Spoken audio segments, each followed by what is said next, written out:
Hey, it's Mimi. I'm happy, I'm healthy, I'm prosperous. It's all because I live a life of positivity. Wanted to come to you today with a quick video talking about cancer and specifically breast cancer and doing self exams. Now, I am in recovery from being diagnosed with cancer, breast cancer, in 2015. It was the end of end of August, early September when I got my diagnosis. And if you've seen any of my videos, you know that after receiving the diagnosis, which was really convoluted, so I went for my annual breast exam. The radiologist checked me, or actually, let me start over. I went in for my annual exam, and the person at the front desk asked if I wanted to do 3D testing. And I had never done 3D testing before, but she indicated that it was covered by my insurance, and so I said yes. So I did the 3D testing. They sent me a letter, or did they call me?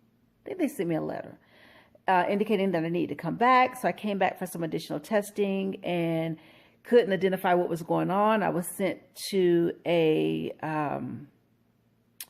cancer doctor. I can't I can't think. I mean, it wasn't an oncologist. I don't know what her title is, but at any rate, got sent there for a biopsy. Biopsy was inconclusive. Then I ended up having to have a lumpectomy and found out that I did indeed have breast cancer. And it was stage 2, but it had started to spread to my lymph nodes. So made it a lot more serious, and ultimately I was told that I need to go into surgery right away. Ended up having a double mastectomy, and people have seen my videos and said, doesn't look like you had a double mastectomy. Yeah, no, I did, but it looks like I have breasts because I did have reconstructive surgery.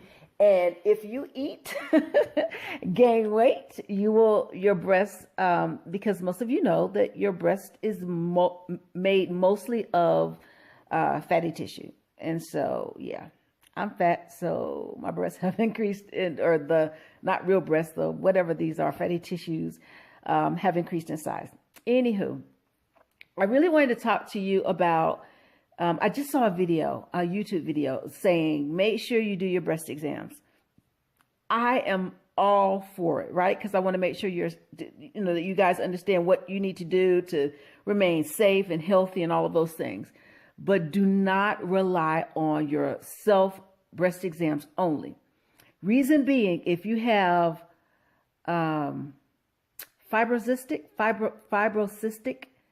think that's the right term. Anywho, if you have, for lack of a better word, and because I'm missing right now that medical term, lumpy breasts, and that's just like when you do your breast exam, if you just feel lumps all the time, you may miss something that's very important. And so for me, I did my self exams, but I never really knew.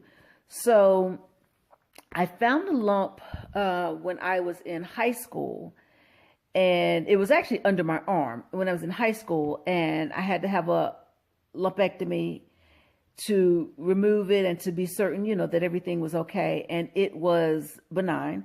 And then I had, which is a little bit different, but I had a lump in my eye, right? Not in, but it was just like right on the tip of it almost looked like a sty, but it never went away, and it was a little bit bigger than the sty. So I was walking around with the lump on my eye, ended up having to have a lumpectomy for that, and it too was benign. And so this last time around, unfortunately, it was not benign, and I ended up having breast cancer. But what I was wanting to say, and I think I divert very easily because I'm easily distracted and there's something outside. That's why I keep looking up.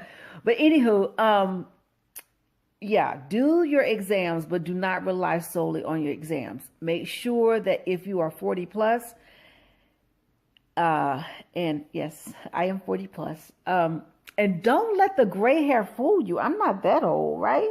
But my hair, after I had chemo, like all of my hair came out, and then when it grew back gray.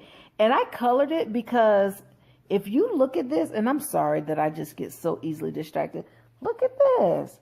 Why I gotta look so old? But anyhow, like this braid, not braid, it's a twist. It is literally all gray. I mean, look at that. I'm sorry.